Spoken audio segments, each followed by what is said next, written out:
নমস্কার, নিউজ টাইমে আপনাদের সকলকে স্বাগত। প্রাইম টাইম নিয়ে আমি বৃষ্টি রয়েছে আপনাদের সঙ্গে। শুরুতে যে খবরে চোখ রাখবো, 2 ইআরও এবং 2 এইআরও কে সাসপেনশনের নির্দেশ দেওয়া হয়েছিল নির্বাচন কমিশনের তরফে।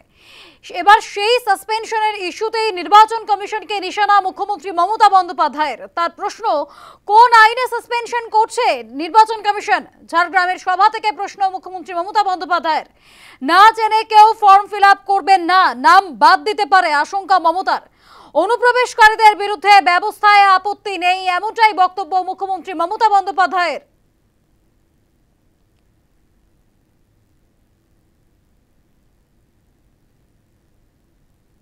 দুজন ডব্লিউবিসিএস অফিসার ওনারা সাসপেন্ড করে দিল, ইলেকশনে ডিক্লেয়ার হয়নি।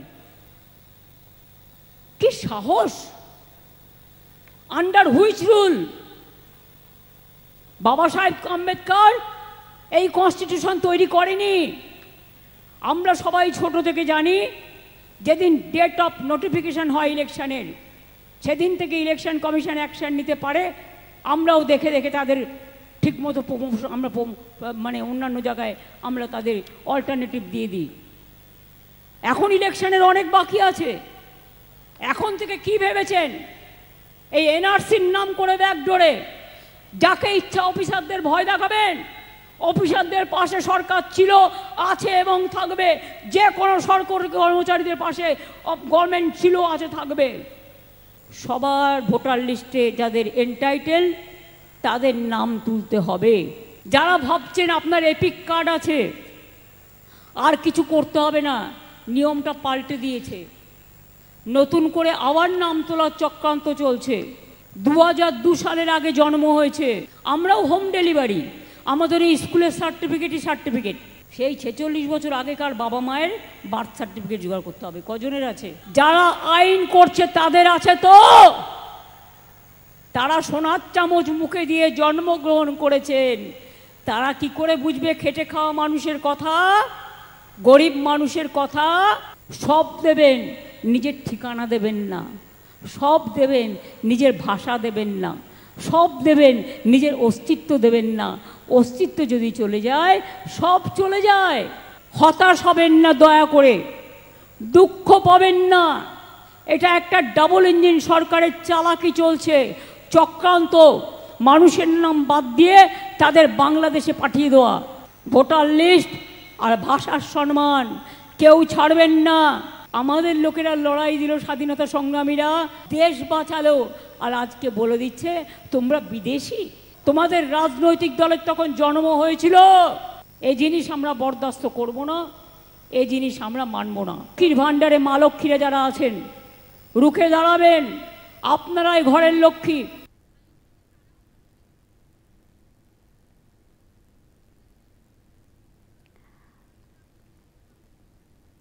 ঝাড়গ্রামের সভা থেকে একাধিক প্রশ্ন করেছেন মুখ্যমন্ত্রী। তিনি বলছেন যে যারা বাংলাদেশ থেকে ভারতে এসেছে তারাও আইন মেনে ভারতীয়, কেন ভারতীয়দেরকে বাংলাদেশে পুশব্যাক করা হবে? প্রশ্ন তুলেছেন মুখ্যমন্ত্রী মমতা বন্দ্যোপাধ্যায়।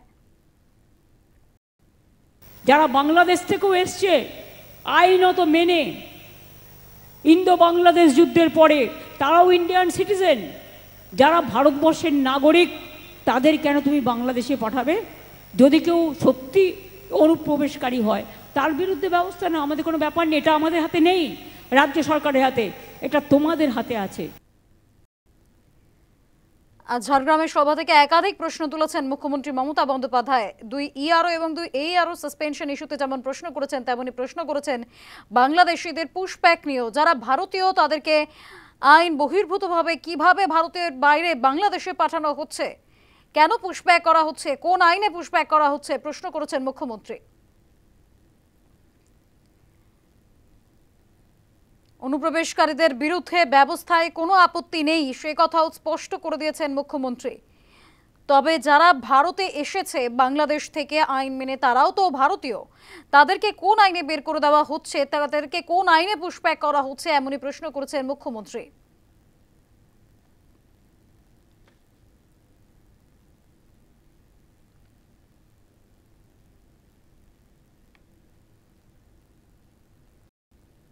একদিকে যখন মুখ্যমন্ত্রী মমতা বন্দ্যোপাধ্যায় নির্বাচন কমিশনকে নিশানা করছেন, ঠিক তখন অভিষেক বন্দ্যোপাধ্যায় সফরের আগেই তিনি একাধিক বিষয়ে তোপ দেখেছেন নির্বাচন কমিশনকে। তিনি বলছেন এখতিয়ার বহির্ভূত কাজ করছে নির্বাচন কমিশন, নির্লজ্জের ভূমিকা পালন করছে কমিশন, বাংলার মানুষের ভোটাধিকার কারার চেষ্টা করছে নির্বাচন কমিশন।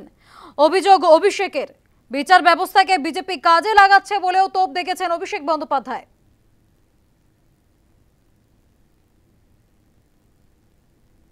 ইলেকশন কমিশন যে কাজ করছে আমরা বলেছি যে এটা এখতিয়ার বহির্ভূত। ইলেকশন কমিশনের ক্ষমতা বা ইলেকশন কমিশনের দায়িত্ব তখনই হয় যখন আদর্শ আচরণবিধি ঘোষণা হয়।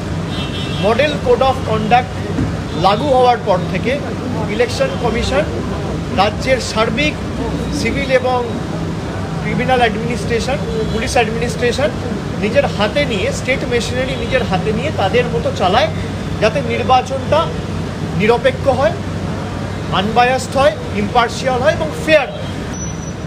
ইলেকশন কমিশনের এটা এখতিয়ার এখন নয়, তারা রাজ্য সরকারকে জানাতে পারে কি করবে কি না করবে। একটা ইলেক্টেড গভর্নমেন্ট, যে গভর্নমেন্টকে বাংলার 12 কোটি মানুষ ভোটাধিকার প্রয়োগ করে 2021 সালে নির্বাচিত করেছে, সেই গভর্নমেন্ট একমাত্র বদ্ধপরিকর এবং জবাবদিহি 12 কোটি মানুষের প্রতি। আপনারা শুনলেন অভিষেক বন্দ্যোপাধ্যায়। তিনি নির্বাচন কমিশনের বিষয়ে স্পষ্ট করে জানিয়ে দিয়েছেন নির্বাচন কমিশনের এখতিয়ার বহির্ভূত, তারা এখতিয়ার করতে পারে না। তার কারণ যারা ইলেক্টেড গভর্নমেন্ট তারা শুধুমাত্র এই রাজ্যে যারা বাসিন্দা তাদের কাছেই দায়বদ্ধ, তাদের কাছেই উত্তর দিতে দায়বদ্ধ। তারা একদম স্পষ্ট ভাষায় অভিষেক বন্দ্যোপাধ্যায় তা জানিয়ে দিয়েছেন।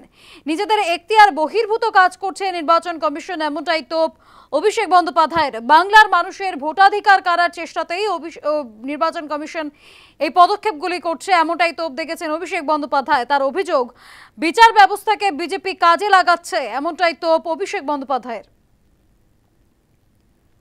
মুখ্যমন্ত্রী মমতা বন্দ্যোপাধ্যায়ের পাশাপাশি সর্বভারতীয় সাধারণ সম্পাদক অভিষেক বন্দ্যোপাধ্যায় তিনিও একযোগে তোপ দেখেছেন নির্বাচন কমিশনকে। আজ দিল্লি রওনা দেওয়ার আগেই বিমানবন্দরে দাঁড়িয়ে একাধিক বিষয়ে বক্তব্য রেখেছেন অভিষেক। তিনি বলছেন এখতিয়ার বহির্ভূত কাজ করছে অভিষেক, নির্লজ্জের ভূমিকা নির্বাচন কমিশনের, বাংলার মানুষকে ভোটাধিকার কারার চেষ্টা করা হচ্ছে, এমনটাই তোপ অভিষেক বন্দ্যোপাধ্যায়ের।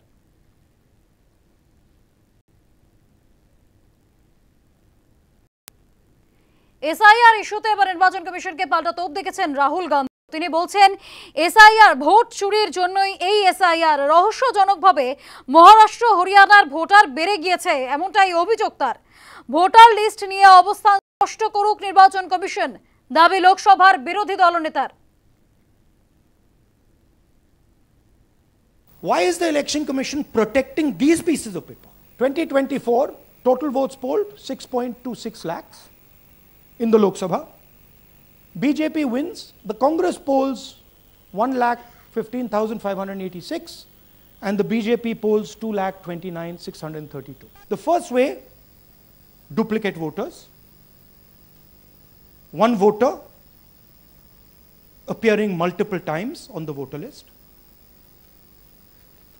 Fake and invalid addresses, bulk voters in single address, one building, 50 people, 60 people, one bedroom house, but we go there, no 50 people living there, no record of those people ever having living there, one family living in that house. Invalid photos, photos which you simply cannot see or no photos existing of theirs on the polling list. Here is duplicate voter. There are 11,965 voters of this type, voting in multiple polling booths in Karnataka, in the assembly, and also voting in Uttar Pradesh, voting in Lucknow, voting in Varanasi. There are thousands and thousands of these people that we found. This basically is anybody who wants to vote for the first time can use this list, Form 6. So you go, you get into the Form 6, and then your vote, your name goes into the voter list. And this is evidence of the crime in one assembly. More voters added in 5 months than in 5 years. Caused us suspicion. More voters than the entire population of Maharashtra. Again, very surprising fact. And then huge jump in voter turnout after 5 years. And everybody saw this. Maharashtra mein Vidhan Sabha mein हमारा गठबंधन wipe out हो जाता है और लोकसभा में कुछ ही महीने पहले हमारा गठबंधन स्वीप करता है. Very suspicious. एंड महाराष्ट्र में we found at the state level that Lok Sabha और विधानसभा के बीच में 1 crore new voters came into the game. So we went to the election commission. I gave speech in parliament. India Gathbandhan leaders did a press conference. No response. And then I wrote this article, and which we printed in multiple newspapers. And this was the crux of our argument. And we stated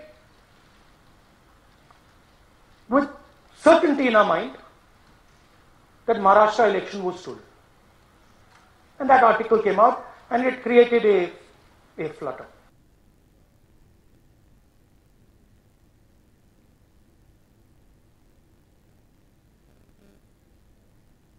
আপনারা শুনলেন vote চুরির জন্য SIR ইস্যুতে তোপ রাহুল গান্ধীর। রহস্যজনকভাবে Maharashtra হরিয়ানায় voter বেড়েছে বলে অভিযোগ রাহুলের। ভোটার লিস্ট নিয়ে অবস্থান স্পষ্ট করুক নির্বাচন কমিশন, দাবি জানিয়েছেন লোকসভার বিরোধী দলনেতা রাহুল গান্ধী। এসআইআর ইস্যুতে তোপ রাহুল গান্ধীর। রহস্যজনকভাবে মহারাষ্ট্র হরিয়ানায় ভোটার বেড়েছে বলেও অভিযোগ তার। ভোটার লিস্ট নিয়ে অবস্থান স্পষ্ট করুক নির্বাচন কমিশন, দাবি লোকসভার বিরোধী দলনেতার। ভোট চুরির জন্য এসআইআর ইস্যুতে ফের তোপ লোকসভার বিরোধী দলনেতা রাহুল গান্ধীর। রহস্যজনকভাবে মহারাষ্ট্র হরিয়ানায় ভোটার সংখ্যা বেড়েছে বলে দাবি রাহুলের। ভোটার লিস্ট নিয়ে অবস্থান স্পষ্ট করুক নির্বাচন কমিশন, দাবি লোকসভার বিরোধী দলনেতার। হঠাৎই রহস্যজনকভাবে মহারাষ্ট্র হরিয়ানায় ভোটার সংখ্যা বেড়েছে, ভোটার লিস্ট নিয়ে অবস্থান স্পষ্ট করুক নির্বাচন কমিশন, এমনটাই দাবি লোকসভার বিরোধী দলনেতার।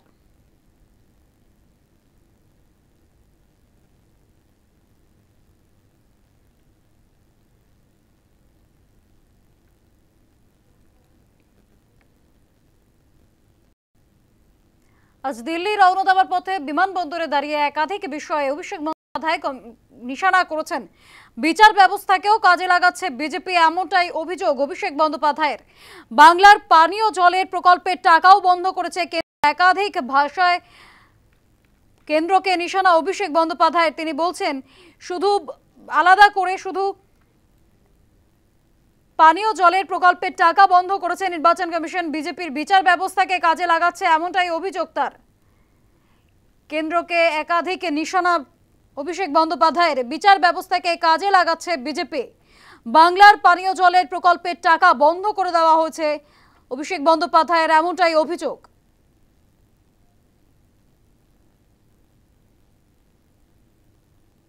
এ বিষয়ে কি বলেছেন অভিষেক বন্দ্যোপাধ্যায় শোনাবো। 1-1.5 বছর আগে থেকে সরকারকে কাজ করতে না দেবে বলে এবং নির্দিষ্ট যে বিজেপি ক্ষমতায় রয়েছে সেই বিজেপিকে বাড়তি সুযোগ করে দেবে বলে বাংলার প্রতি যেমন ধারাবাহিক বঞ্চনা কেন্দ্র সরকার করেছে, একইভাবে বিচার ব্যবস্থাকে কাজে লাগিয়েছে, সংবাদ মাধ্যমের একাংশকে কাজে লাগিয়ে সন্দেশখালির মতো ঘটনাকে সারা দেশে প্রচার করে বাংলার বদনাম করার চেষ্টা করেছে। এখন ইলেকশন কমিশনকে কাজে লাগিয়ে যাতে বাংলার প্রকৃত বাঙালিরা, বাংলা ভাষায় যারা কথা বলে, যারা বাংলায় থাকে, তারা ভোটাধিকার প্রয়োগ করতে না পারে, প্রকৃত ভোটার যারা, তাদের ভোটের অধিকার কেড়ে নেওয়ার জন্য ইলেকশন কমিশন নির্লজ্জ ভূমিকায় নেমেছে। ফিরালাম একটি বিরতির পর, আপনারা দেখছেন প্রাইম টাইম। আর এই মুহূর্তে যে খবরে চোখ রাখবো, ফের বাংলাদেশি সন্দেহে বাংলার পরিযায়ী শ্রমিককে হেনস্থার অভিযোগ। উত্তরপ্রদেশের গাজিয়াবাদে বাঙালি হেনস্থা শীতলকুচি লালবাজারের বাসিন্দা মৌমিন মিয়াকে তুলে নিয়ে গিয়ে বেধড়ক মারধর করা হয় তাকে। কোচবিহারে নিয়ে আসা হয়েছে অসুস্থ মৌমিন মিয়াকে, কোচবিহারের মেডিকেল কলেজে চিকিৎসাধীন তিনি। আমরা দেখছি বেশ কিছুদিন ধরেই ভিন রাজ্যে, বিশেষত বিজেপি শাসিত রাজ্যগুলিতে হেনস্থার শিকার হতে হচ্ছে বাংলার শ্রমিকদেরকে। আর এই বাংলাদেশি সন্দেহে তাদেরকে হেনস্থা করা হচ্ছে, বাংলা ভাষায় কথা বলেই তাদেরকে বেধড়ক অত্যাচার করা হচ্ছে। বাংলাদেশি সন্দেহে বাঙালি হেনস্থার অভিযোগ উত্তরপ্রদেশের গাজিয়াবাদে বাঙালি হেনস্থা শীতলকুচি লালবাজারের বাসিন্দাকে মমিন মিয়া তাকে তুলে নিয়ে গিয়ে বেধড়ক মারধরের অভিযোগ কোচবিহারে নিয়ে আসা হয়েছে। অসুস্থ মমিন মিয়াকে কোচবিহারের মেডিকেল কলেজে চিকিৎসাধীন তিনি। বাংলা ভাষায় কথা বলেই বাংলাদেশি বলে দাগিয়ে দেওয়া হচ্ছে। তাদেরকে ভারতীয় নাগরিকত্বের পরিচয়পত্র দেখালেও বিশ্বাস করতে চাইছেন না পুলিশ অফিসারেরা। আর এরপরে মমিন মিয়াকে তুলে নিয়ে গিয়ে মারধরের অভিযোগ। কোচবিহারে মেডিকেল কলেজে চিকিৎসাধীন রয়েছেন তিনি। বাংলাদেশি সন্দেহে বাঙালি হেনস্থার অভিযোগ আবারও উত্তরপ্রদেশের গাজিয়াবাদে হেনস্থা শীতলকুচি লালবাজারের বাসিন্দাকে মমিন মিয়াকে তুলে নিয়ে গিয়ে মারধরের অভিযোগ কোচবিহারে নিয়ে আসা হয়েছে অসুস্থ মমিন মিয়াকে। এ বিষয়ে বিস্তারিত জানবো, আমাদের সঙ্গে টেলিফোনে রয়েছেন হীরক রায়। হীরক,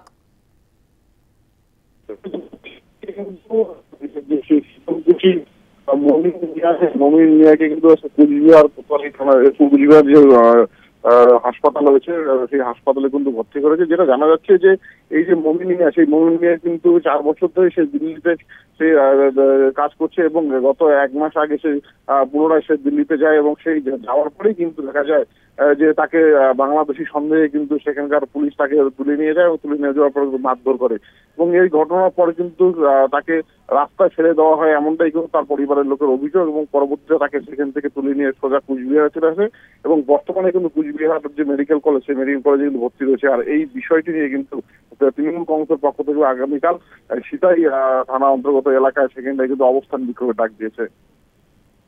একদমই হীরক, তুমি আমাদের সঙ্গে থাকো। হরিয়ানায় বাঙালি হেনস্থার অভিযোগ উঠছে। আতঙ্কে হরিয়ানা ছেড়ে তুফানগঞ্জেও কোচবিহারে নিয়ে আসা হয়েছে অসুস্থ মমিন মিয়াকে।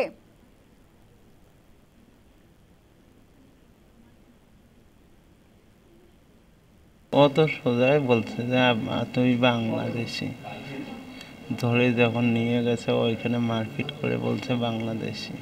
আমি কতদিন থেকে কাজ করতেন? 4 বছর, মানে 4 বছর থেকে কাজ করে মাঝাতে বাড়ি আসছিলাম। তাকে কি থানায় নিয়ে গেছিল?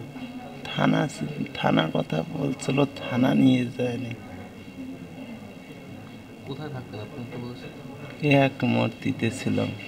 এধারও মারধর করা হয়? বাংলাদেশিও বলা হয়েছিল? আমি বাংলাদেশি বলছে।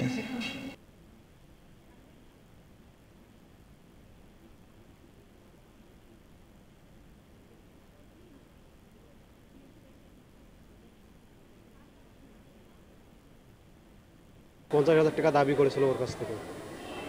তো পরে কথাবার্তা বলে কিছুটা কম করে 10,000 টাকা আমি ওকে দিয়েছি। বলেছি আপাতত এটাই দে, বল আমরা গরিব মানুষ, আমাদের তো কোনো পয়সা অতগুলো আমরা নাই। আমি বললাম 10,000 টাকা দেখ, আলাপ করে যদি হয় তাহলে 10,000 টাকা দিয়ে চলে যায়। টাকাটুকু নিয়ে ওকে মারপিট করেছে, করার পরে কি যেন একটা পানির সঙ্গে মিশিয়ে খাইয়ে দিয়ে দিল্লির বর্ডারে নিয়ে ফেলে দিয়েছে।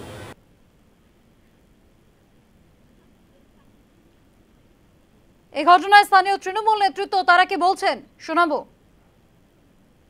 রাস্তায় কথা বলতে বলতে বলেছে আমরা বাংলা কথা বললে কি বাংলাদেশি। এই কথা বলার পরে ওকে ফাঁকা জায়গাতে নামিয়ে ওকে প্রচণ্ড মারধর করে, হাত পা তলপেট সব জায়গাতে প্রচুর আঘাত করে এবং ওখানে প্রায় সেন্সলেস করে ওকে ফেলে ওর কাছ থেকে যে টাকা পয়সা ছিল সেটাও ছিনিয়ে নেয়। ওকে সেটা বড় টাকা দাবি করে। তারপর ওর কাছে 1000-10 টাকা ছিল, সেটাও কেউ নিয়ে নেয়। নেওয়ার পরে এই ছেলেটিকে ওখানে ছেড়ে দেয়। আগামীকাল আমরা শীতলকুচি থানাতে এর উপরে আমরা একটা এফআইআর করব। দিল্লি পুলিশের যারা যে সমস্ত অফিসাররা ওখানে এই ঘটনাটার মধ্যে যুক্ত আছে তাদের আমরা খোঁজখবর কিছুটা নেওয়ার চেষ্টা করছি। আমরা তাদের বিরুদ্ধে অভিযোগ দায়ের করব শীতলকুচি থানায় এবং আমরা কেন্দ্রীয় সরকারের বিরুদ্ধে এবং বিজেপি পরিচালিত সরকারগুলো বিভিন্ন রাজ্যে বাঙালিদেরকে যেভাবে নির্যাতন করছে তার জন্য শীতলকুচিতে আগামীকাল 3টে থেকে বিকেল 3টে থেকে আমরা সেখানে অবস্থান বিক্ষোভে বসবো। ফিরে এলাম একটি বিরতির পর, আপনারা দেখছেন প্রাইম টাইম। বাংলা ভাষাকে অপমানের প্রতিবাদ, সংসদ উত্তাল। আজও বাংলা ভাষায় প্রতিবাদে তৃণমূল সাংসদেরা প্রতিবাদ বিক্ষোভ দেখান সংসদ চত্বরে। হাতে প্ল্যাকার্ড ব্যানার নিয়ে তারা প্রতিবাদ দেখান, মুখে স্লোগান তোলেন তারা। তৃণমূলের প্রতিবাদে সামিল হয়েছে কংগ্রেসও। মুলতবি প্রস্তাব জমা হাত শিবিরে 2 কক্ষেই মুলতবি প্রস্তাব জমা দিয়েছে কংগ্রেস। বাদল অধিবেশন শুরু হওয়ার পর থেকেই প্রত্যেক দিনই আমরা দেখতে পাচ্ছি বাংলা ভাষাকে অপমানের প্রতিবাদ করছেন তৃণমূল সাংসদেরা। আজও প্রতিবাদ করেছেন তৃণমূল সাংসদেরা। তারা হাতে প্ল্যাকার্ড, মুখে স্লোগান নিয়ে বাংলা ভাষার অপমানের প্রতিবাদে সরব হয়েছেন। তৃণমূলের প্রতিবাদে পাল্টা সামিল হয়েছে কংগ্রেসও। মুলতবি প্রস্তাব জমা দিয়েছে হাত শিবির। সংসদের দুই কক্ষেই মুলতবি প্রস্তাব জমা দিয়েছে কংগ্রেস। পাল্টা তৃণমূলের বিক্ষোভকে কটাক্ষ করেছে বিজেপি। বাংলা ভাষার অপমানের প্রতিবাদ, আজও প্রতিবাদের সরব তৃণমূল সাংসদেরা। হাতে প্ল্যাকার্ড, মুখে স্লোগান নিয়ে বাংলা ভাষার অপমানের প্রতিবাদে সরব তৃণমূল সাংসদেরা। তৃণমূলের প্রতিবাদে সামিল কংগ্রেসও। মুলতবি প্রস্তাব জমা হাত শিবিরের। তৃণমূলের বিপক্ষে কটাক্ষ বিজেপির।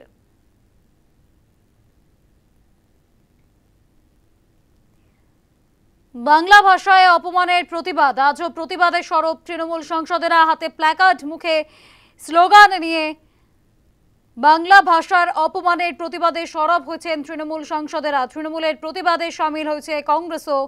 মুলতবি প্রস্তাব জমা হাত শিবিরের।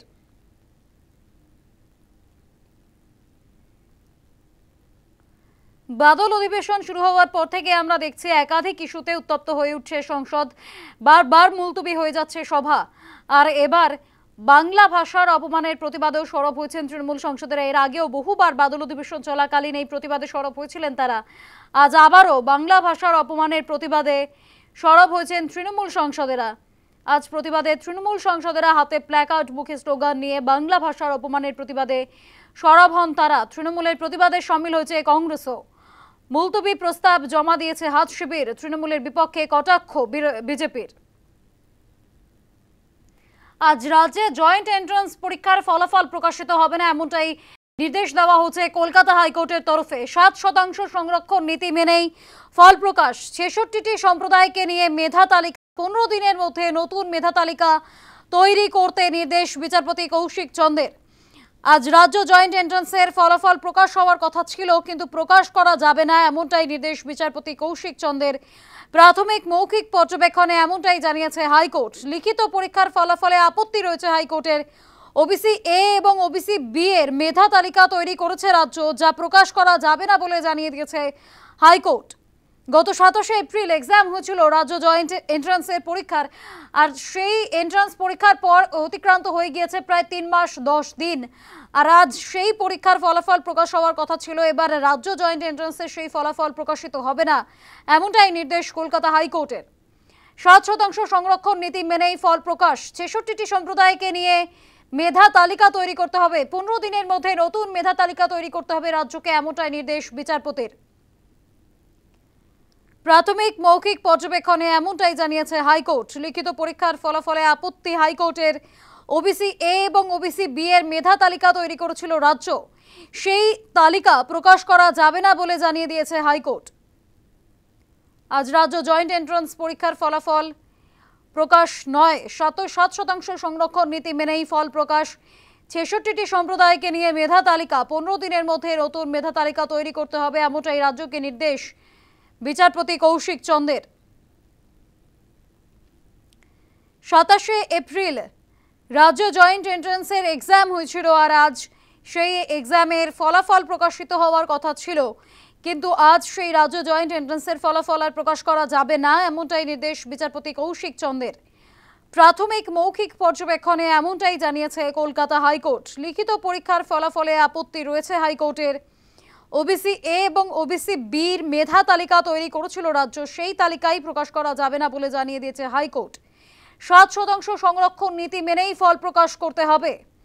66টি সম্প্রদায়কে নিয়ে মেধা তালিকা তৈরি করতে হবে। আগামী 15 দিনের মধ্যে নতুন মেধা তালিকা তৈরি করতে হবে রাজ্যকে, এমনটাই নির্দেশ কলকাতা হাইকোর্টের।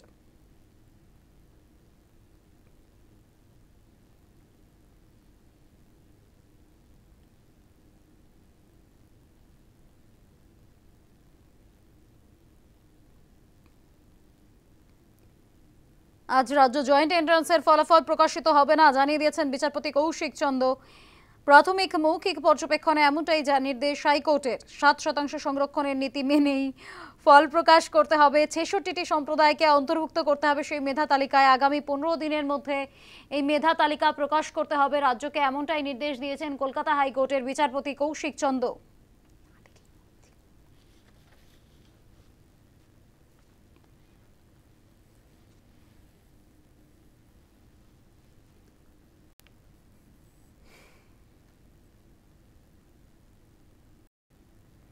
বাংলাদেশি মডেল তথা অভিনেত্রী শান্তা পাল কাণ্ডে কিছুদিন আগে নৈহাটি থেকে গ্রেফতার করা হয়েছিল সৌমিক দত্তকে, যিনি এই শান্তা পালের সহকারী ছিলেন।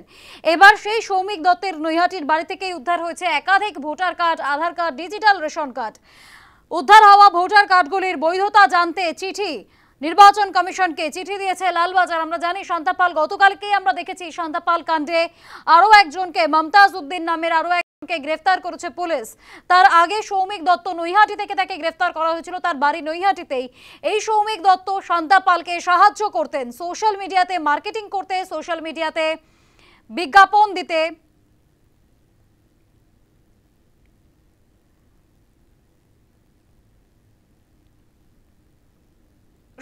সৌমিক দত্ত তিনি সাহায্য করতেন শান্তা পালকে সোশ্যাল মিডিয়াতে মার্কেটিং করতে, সোশ্যাল মিডিয়াতে বিজ্ঞাপন দিতে। সেই বিজ্ঞাপনে ফোন নম্বর দেওয়া থাকতো, সেই ফোন নম্বরে যোগাযোগ করলে বাংলাদেশিরা বাড়িতে বসে তাদের ভারতীয় জাল পরিচয়পত্র পেয়ে যেতেন, এমনটাই অভিযোগ এই সৌমিক দত্তের। আর তার বাড়ি থেকেই উদ্ধার হলো একাধিক নথির বৈধতা জানতে চিঠি নির্বাচন কমিশনকে, চিঠি লালবাজারের।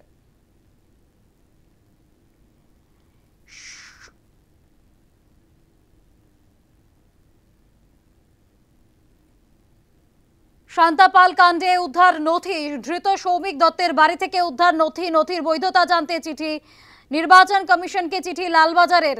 শান্তা পাল কাণ্ডে ধৃত সৌমিক দত্ত, সৌমিকের নৈহাটির বাড়ি থেকে তল্লাশি করে একাধিক তথ্য উদ্ধার হয়েছে, একাধিক নথি পাওয়া গিয়েছে, একাধিক ভোটার কার্ড, আধার কার্ড, ডিজিটাল রেশন কার্ড পাওয়া গিয়েছে। উদ্ধার হওয়া নথিগুলি জাল বলে অনুমান।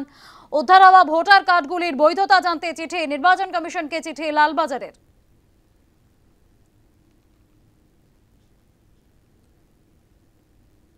বাংলাদেশি মডেল তথা অভিনেত্রী শান্তা পাল কাণ্ডে নয়া তথ্য, শান্তাকে জেরায় উঠে এসেছে নয়া তথ্য। মালয়েশিয়া, ব্রিটেন এবং দুবাইতে বাংলাদেশি নথির গ্রহণযোগ্যতা কম, ওই দেশগুলিতে সহজে ভিসা পাওয়া যায় না, ভারতীয় নথির গ্রহণযোগ্যতা বেশি। ভুয়ো ভারতীয় নথি বানিয়েছিলেন সেই কারণেই শান্তা পাল। মা এবং বাবার নামেও ভুয়ো নথি বানানোর পরিকল্পনা ছিল বাংলাদেশি মডেল তথা অভিনেত্রী শান্তা পাল কাণ্ডে। এবার নয়া তথ্য, শান্তাকে জেরায় উঠে এসেছে নয়া তথ্য। মালয়েশিয়া, ব্রিটেন এবং দুবাইতে বাংলাদেশি নথির গ্রহণযোগ্যতা অনেক কম, আর সেই কারণেই নতুন নথি, ভারতীয় নথির গ্রহণযোগ্যতা অনেক বেশি হওয়ায় সেই নথি তৈরি করা হতো। বাবা মায়ের নামেও ভুয়ো নথি বানানোর পরিকল্পনা ছিল। ধৃত শান্তা পালের আরও একজন যিনি সহকারী ছিলেন, ধৃত সৌমিক দত্ত, তার বাড়ি থেকে একাধিক নথি উদ্ধার হয়েছে। ধৃত সৌমিক দত্তের বাড়ি থেকে একাধিক ভোটার কার্ড, আধার কার্ড, ডিজিটাল রেশন কার্ড উদ্ধার হয়েছে। উদ্ধার হওয়া নথিগুলি জাল বলে অনুমান। উদ্ধার হওয়া ভোটার কার্ডগুলির বৈধতা জানতে চিঠি নির্বাচন কমিশনকে, চিঠি লালবাজারের।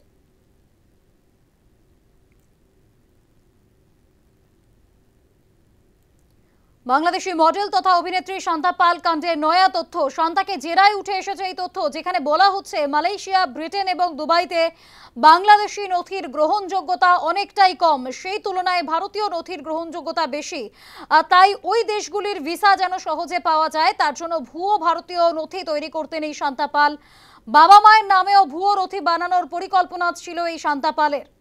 শান্তা পাল কাণ্ডে ধৃত সৌমিক দত্তের বাড়ি থেকে উদ্ধার হয়েছে একাধিক নথি, নির্বাচন কমিশনকে চিঠিও দিয়েছে লালবাজার। শান্তা পাল কাণ্ডে ধৃত সৌমিক দত্ত তার নৈহাটির বাড়িতে তল্লাশি অভিযান চালিয়ে উদ্ধার হয়েছে 13টি ভোটার কার্ড, 5টি আধার কার্ড, উদ্ধার একটি ডিজিটাল রেশন কার্ড। উদ্ধার হওয়া নথিগুলি সবগুলি জাল বলে অনুমান পুলিশের।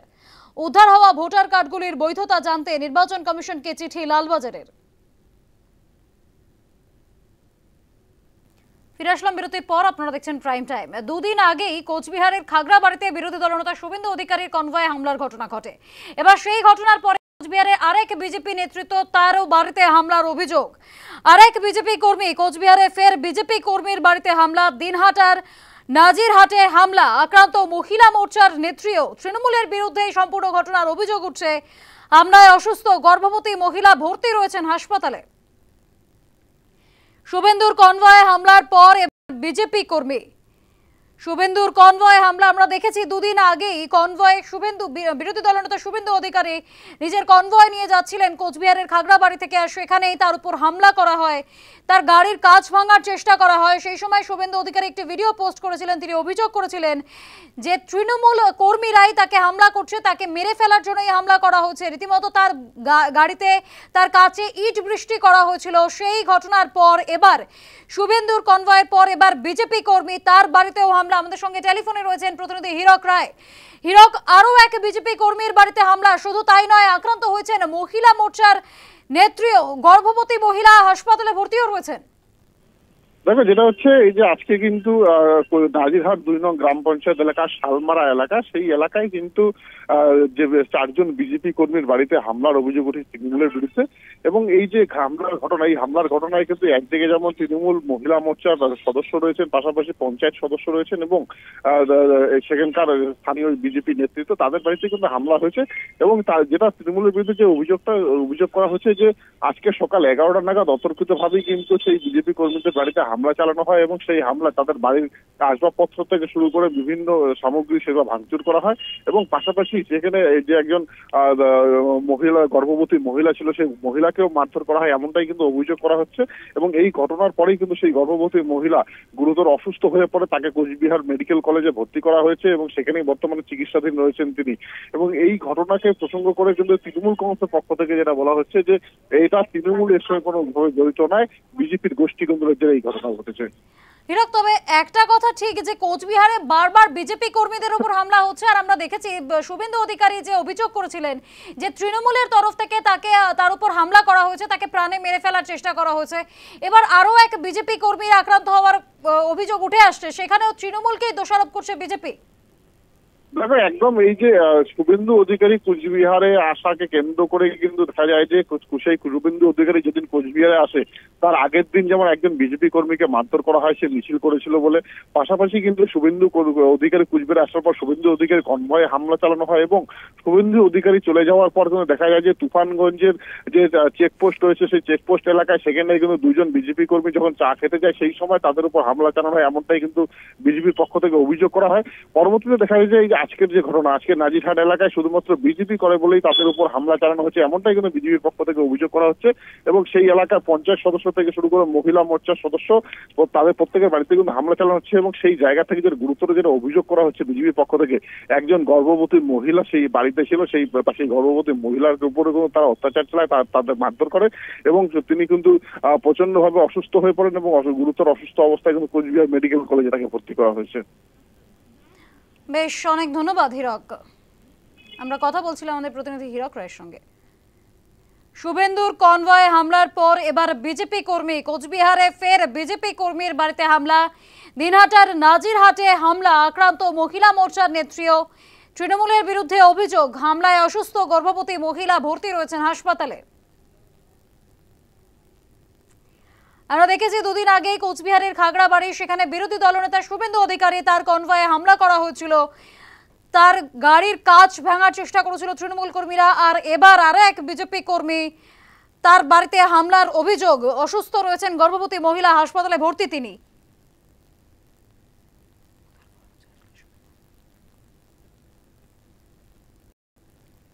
মুখ্যমন্ত্রী মমতা বন্দ্যোপাধ্যায় গতকালকেই ঘাটাল পরিদর্শন করেছেন, ঘাটালের প্লাবিত এলাকা পরিদর্শন করেছেন। আর এবার মুখ্যমন্ত্রী মমতা বন্দ্যোপাধ্যায়ের পর বিরোধী দলনেতা শুভেন্দু অধিকারী ঘাটালের প্লাবিত এলাকায় ঘুরে দেখেছেন, পরিদর্শন করেছেন। তিনি ছবি তুলতেই ঘাটালে গিয়েছেন মুখ্যমন্ত্রী, তিনি এমনটাই নিশানা করেছেন। বিরোধী দলনেতা শুভেন্দু অধিকারী ঘাটাল পরিদর্শনে গিয়ে বলছেন মুখ্যমন্ত্রী মমতা বন্দ্যোপাধ্যায় তিনি ছবি তুলতেই ঘাটালে গিয়েছেন, যার মিথ্যা লগ্নে জন্ম।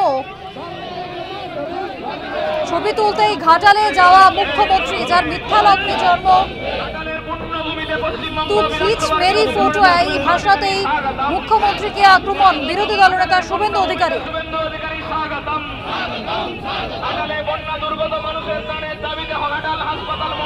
মুখ্যমন্ত্রী মমতা বন্দ্যোপাধ্যায়ের পর আজ ঘাটাল পরিদর্শনে বিরোধী দলনেতা শুভেন্দু অধিকারী। আপনারা দেখছেন ঠিক যে ছবি,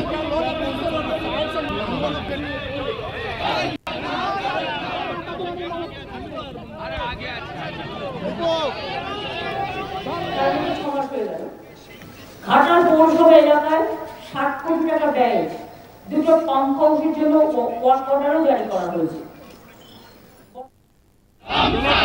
আটালের পূর্ণভূমিতে শুভেন্দু অধিকারী স্বাগতম।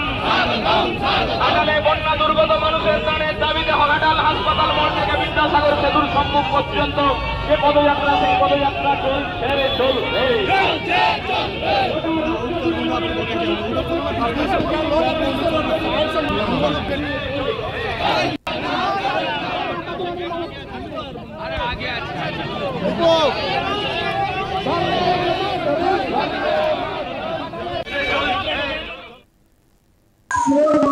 তিনি এখানে এসেছিলেন টু পিক ভেরি ফটো।